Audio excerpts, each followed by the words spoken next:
ಜೊತೆಗೆ ನಾನು ಸತ್ಯನಾರಾಯಣ ಅವ್ರಿಗೆ ನೆನಪು ಮಾಡಿಕೊಡ್ತೀನಿ ಅಂತ ಯಾಕೆ ಹೇಳಿದೆ ಅಂದರೆ, ಈ ಪಕ್ಕದ ರಂಗನಾಥ ಕಾಲೇಜಿನಲ್ಲಿ ವಿವೇಕಾನಂದರ ಜಯಂತಿ ಆಗ್ತಾ ಇದ್ದಾಗ ನಾನು ಹೇಳಿದೆ, ಸತ್ಯನಾರಾಯಣ್ ನೀವೊಂದು ಗುರುದಕ್ಷಿಣೆ ಕೊಡಬೇಕಲ್ಲಪ್ಪ ಅಂತ. ಸ್ವಾಮೀಜಿ ಏನಾಗಬೇಕು ಅಂತ ಕೇಳಿದ್ರು.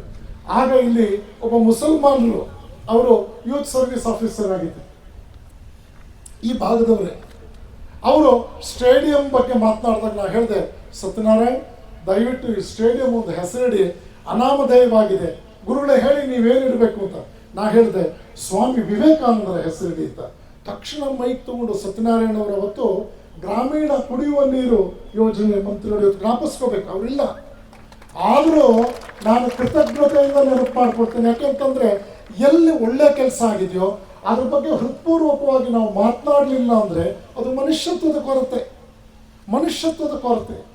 ತಕ್ಷಣ ಸತ್ಯನಾರಾಯಣ್ ಡಿಕ್ಲೇರ್ ಮಾಡಿದ್ರು, ಇವತ್ತಿನಿಂದ ನಮ್ಮ ಕ್ರೀಡಾಂಗಣ ಸ್ವಾಮಿ ವಿವೇಕಾನಂದ ಕ್ರೀಡಾಂಗಣ ಅಂತ ಘೋಷಿಸಲಾಯಿತು, ಅಧಿಕಾರಿಗಳು ತಕ್ಷಣ ಬರೆಸಬೇಕು ಅಂತ.